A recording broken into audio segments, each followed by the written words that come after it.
பெருமக்களே, மருத்துவத்துறையின் மூத்தவர்களே, இன்றைய விழாவின் சிறப்புக்குரிய விருந்தினர்களாக தாங்கள் பெற்ற அனுபவத்தை, தாங்கள் ஆற்றிய பணியை தான் மட்டும் கற்றது தனக்கோடு இல்லாமல் மற்றவர்களுக்கும் அதை பகிர்ந்து கொள்கிற பாங்கின் மூலமாகவும் உயர்தர சிகிச்சை அளிப்பதன் மூலமாக பல உயிர்களை காப்பாற்றிய சிறப்புக்கு உரியோடு என்கின்ற முறையில் இங்கே சிறப்பான விருதுகளை மகிழ்வோடு பெற்று அமர்ந்திருக்கின்ற மிகுந்த மரியாதைக்குரிய உங்களால் அன்போடு டாக்டர் டிஆர்எம் என்று அழைக்கப்படுகின்ற பெரியவர் டாக்டர் டிஆர் முரளிதரன் அவர்களே, டாக்டர் நரசிம்மன் அவர்களே, மற்றும் இந்த நிகழ்ச்சி சிறப்பாக நடைபெறுவதற்கு காரணமாக இருக்கின்ற the organising chairman doctor K Jaishankar அவர்களே,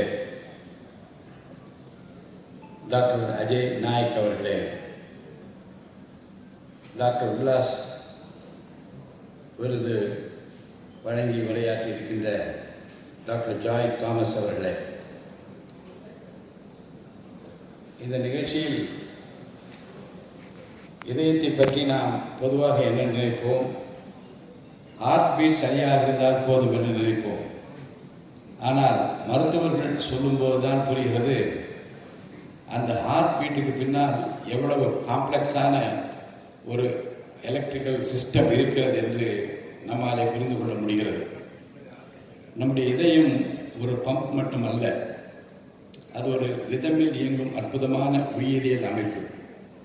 அந்த ரிதமில் ஒரு சிறிய மாற்றம் ஏற்பட்டாலும் ஒரு மனிதனுடைய வாழ்க்கையை மாறக்கூடிய சூழல் இருக்கிறது. அதனால்தான் the art of dealing with arrhythmias போன்ற முக்கியமான தலைப்பில் இன்றைய பின்னரி டாக் நடைபெறுவது மிகவும் பொருத்தமானதாக இருக்கிறது. மருத்துவம் என்பது டயக்னோசிஸ் மட்டுமல்ல. மருத்துவத்தை பற்றி எனக்கு மிக அதிகமான டெக்னிக்கலாக பேசுவதற்கு தகுதி இல்லாவிட்டாலும் கூட பொதுவாக ஒரு சட்டமன்ற உறுப்பினராகவும் மருத்துவர்களோடு அதிகமாக பழகக்கூடிய வாய்ப்பை பெற்றவன் என்கின்ற முறையில் நிறைய கற்றுக்கொண்டிருக்கிறேன். ஒரு மருத்துவரின் மிகப்பெரிய திறமை என்ன என்று நான் நினைக்கின்றேன் என்றால், அவர் எவ்வளவு பெரிய டயக்னோஸ் செய்கிறார் என்பதை அத்தோடு அது முடிந்து விடுவதில்லை. அந்த டயக்னோசிஸ் பின்னால் ஒரு சாதாரண மனிதருக்கும் புரியும் வகையில் எப்படி சொல்லிக் கொடுக்கிறார் என்பதுதான் ஒரு மிகப்பெரிய திறமை, வரம் என்று நான் கருதுகின்றேன். இந்த விஷயத்தில் எனக்கு மிகவும் நெருக்கமான உதாரணமாக ஒருவர் இருக்கிறார் என்றால் அவர் டாக்டர் சிவபிரகாசம் அவர்கள். அவர் எனக்கு ஒரு ஃபேமிலி ஃப்ரெண்டு, டாக்டர் மட்டுமல்ல. அவருடைய ப்ரொஃபஷனல் அப்ரோச்சை நான் நீண்ட காலமாக கவனித்திருக்கிறேன். ஒரு டாக்டராக அவர் நோய்களை கண்டறிகிற போது, டயக்னோஸ் செய்கிற போது அவர் எக்ஸ்பிளைன் செய்யும் விதம் மிகவும் அழகானது. ஒரு மெடிக்கல் டேமை சொல்லிவிட்டு அங்கேயே நிறுத்திவிடாமல் இதன் அர்த்தம் என்ன, இது ஏன் வருகிறது, பேஷண்ட் என்ன புரிந்து கொள்ள வேண்டும் என்ற சாதாரண மனிதருக்கு புரியும் அளவுக்கு நேரம் எடுத்து சொல்வார். அது ஒரு பெரிய கிஃப்ட். ஏனென்றால் ஒரு நோயாளிக்கு நோயை விட பயம்தான் சில நேரங்களில் பெரிய பிரச்சனையாகவே இருக்கும். டாக்டர் அந்த பயத்தை குறைத்து, இதுதான் உங்கள் பிரச்சனை, இதுதான் அதற்கான வழி என்ற நம்பிக்கையை ஏற்படுத்தும் போது பாதி சிகிச்சையை அங்கேயே ஆரம்பமாகிவிடுகிறது.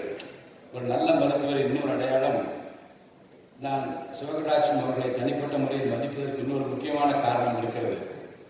அவர் எல்லா பேஷண்ட்ஸுக்கும் கொடுக்கிற சரிசமமான ஒரு மரியாதை. அது குறிப்பாக பெண்கள் பயந்து கொண்டு தன் குடும்பத்தாரை அழைத்து வருகிற போது ஒரு தனி மனிதராக அவர்களை பேசுகிற போது கனிவோடு அவள் குடும்பத்தை காப்பாற்றுகின்ற பொறுப்பில் இருக்கின்ற அந்த சகோதரிகளிடம் அவர் பேசுகிற போது எடுத்து சொல்லுகின்ற பாங்கும், நோய் பற்றி விளக்குகின்ற விதமும் நிச்சயமாகவே அனைத்து மருத்துவர்களும் நான் காண வேண்டிய ஒரு முக்கியமான அணுகுமுறையாக இருக்கிறது. அதனால்தான் அவரை நான் ஒரு டாக்டர் என்று பார்க்காமல் ஒரு நல்ல ஹியூமன் பீயிங் என்று தொடர்ந்து பார்த்து கொண்டிருக்கிறேன்.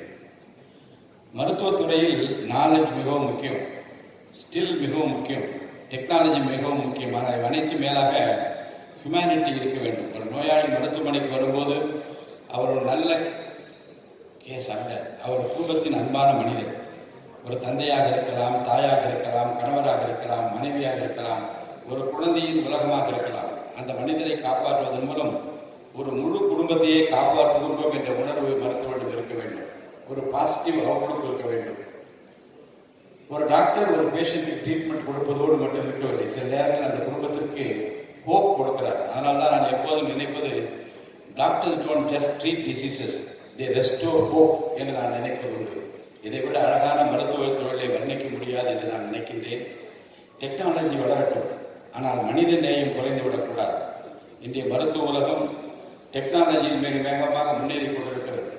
ஏஐ வருகிறது, அட்வான்ஸ் இமேஜிங் வருகிறது, ரொபாட்டிக் ப்ரொசீஜர்ஸ் வருகின்றன, ரிமோட் மானிட்டரிங் வருகிறது, வேரபிள் டிவைசஸ் மூலம் ஹார்ட் ரிதம் தொடர்ந்து மானிட்டர் செய்ய முடிகிறது. Electrophysiology itself has evolved tremendously என்று நான் சொல்ல வேண்டும். இவை அனைத்தும் வரவேற்க வேண்டிய முன்னேற்றங்கள் தான். ஆனால் டெக்னாலஜி எவ்வளவு வளர்ந்தாலும் ஒரு விஷயத்தை நாம் மறந்துவிடக்கூடாது. A machine can detect a heartbeat, but a human being understands what that heart means to the family. அதுதான் மருத்துவர்களின் தனிச்சிறப்பாக இருக்க வேண்டும். நான் ஒரு சட்டமன்ற உறுப்பினராகவும் சட்டமன்றத்தின் பேரவைத் தலைவராகவும் பொதுமக்களின் ஹெல்த் கேர் குறித்து தொடர்ந்து பல நேரங்களில் நான் சிந்திக்க வேண்டும், சிந்தித்துக் கொண்டிருக்கிறேன். ஒரு நல்ல ஹெல்த் கேர் சிஸ்டம் என்றால் பெரிய ஹாஸ்பிட்டல் மட்டும் இருக்கக்கூடாது. Prevention, early detection, accessibility, affordability and awareness, இவை அனைத்தும் சேர்ந்துதான் ஒரு நல்ல ஹெல்த் கேர் சிஸ்டத்தை உருவாக்க முடியும். எனக்கு நம்பிக்கை இருக்கிறது. ஒரு புதிய அரசாங்கம் இப்போது வந்திருக்கிறது. ஒரு புதிய கோணத்தில் இதுவரை யாரும் நினைத்திராத ஒரு பாதையில் வெளியரங்கமான ஒரு டிரான்ஸ்பரண்ட் கவர்மெண்ட், இதுவரை யாரும் நினைத்து கூட பார்க்க முடியாத நிலையில் இந்த மருத்துவத்துறையில் மிகப்பெரிய மறுமலர்ச்சியை காண வேண்டும் என்று நினைக்கிற ஒரு முதலமைச்சர் டாக்டர் சி விஜய் ஜோசப் அவர்கள் மூலமாக எல்லா சீஃப் மினிஸ்டர்ஸும் அவர்களுடைய பங்களிப்பை இந்த தமிழ்நாட்டுக்காக செய்திருக்கலாம்.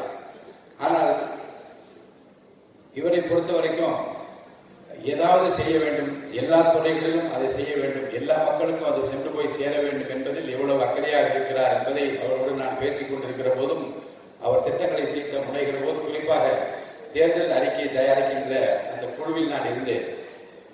ஏறத்தாழ நம்முடைய மருத்துவத்துறைக்கு இன்னைக்கு ஒரு பெரிய அற்புதமான பொக்கிஷமாக டாக்டர் அருண்ராஜ் கிடைத்திருக்கிறார். அவர் ஒரு டாக்டராகவும் இருக்கிறார். அதனால உங்கள் பிரச்சனைகளை வெகு எளிதாக புரிந்து கொண்டு வித்தின் மினிட்ஸ் அதற்குரிய தீர்வோடு மாண்பு முதலமைச்சரை சந்திக்கக்கூடிய நேரமும் இடமும் அவர் கிடைத்திருக்கிற ஒரு நல்ல அமைச்சரை இந்த மருத்துவத்துறை பெற்றிருப்பதில் நான் மகிழ்ச்சி அடைகின்றேன். மக்களுக்கும் அப்படி மகிழ்ச்சி அளிக்கின்ற விதத்தில் பல திட்டங்களை எல்லாம் அவர் இன்றைக்கு தயாரித்துக் கொண்டிருக்கிறார். இந்த தேர்தல் அறிக்கை வந்தபோது பல விஷயங்களை விவாதிப்பதற்காக நானும் நம்முடைய மக்கள் நல்வாழ்வுத்துறை அமைச்சரும் மாண்பு முதலமைச்சரோடு உட்கார்ந்து பேசிக் கொண்டிருக்கிறோம். முதலமைச்சர் அப்போதுதான் தேர்தலுக்கு தயாராகி கொண்டிருக்கிறோம். ஒரு மணி நேரம் நாங்கள் அவரிடம் என்னென்ன திட்டங்கள் என்று அவர் சொல்லிக்கொண்டே வந்தார், அவர் கேட்டுக்கொண்டே வந்தார். ஆனால் கை மட்டும் எதையோ எழுதி கொண்டே இருந்தது. எல்லாம் முடிந்தவுடன், ஒரு மணி நேரம் முடிந்தவுடன் அவர் என்ன சொன்னார் என்றால், இப்போ நீங்கள் சொன்ன எல்லா கருத்திலையும் ஒரு 8 முக்கியமான விஷயங்கள் நான் எழுதியிருக்கிறேன், அதை படிக்கிறேன் என்று அதில் ஹெல்த் கேர் சிஸ்டம் உட்பட நாங்கள் என்னென்ன சொன்னோமோ அதெல்லாம் குறித்து வைத்துக்கொண்டு இதை உடனே செய்ய வேண்டும், இதுதான் ப்ரையாரிட்டி என்று அவர் சொன்னதில் ஹெல்த் கேர் நிச்சயமாக இருந்தது. நான் சொல்வதற்கு காரணம் என்ன என்றால், சில பேர் சொல்லுகிறார் ரொம்ப பேச மாட்டேன்றார் என்று. பேச வேண்டும் என்பது அவசியம் இல்லை. செய்தியிலே தன்னை காட்டிக்கொள்ள விரும்புகிற ஒரு முதலமைச்சரை பெற்றிருந்து நீங்கள் எல்லாம் மகிழ்ச்சி அடைய வேண்டும்.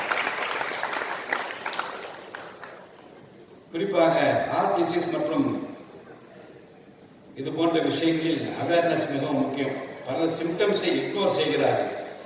சின்ன செஸ்ட் டிஸ்கம்ஃபர்ட்டாக இருக்கிறது, அது ஒருவேளை ஸ்ட்ரெஸ்ஸாக இருக்கும், ஒருவேளை ஸ்லீப் குறைவாக இருந்ததால் தான் தள்ளி போடுகிறார்கள். நம்முடைய உடல் கொடுக்கும் வார்னிங் சிக்னல்ஸை நாம் கவனிக்க வேண்டும்.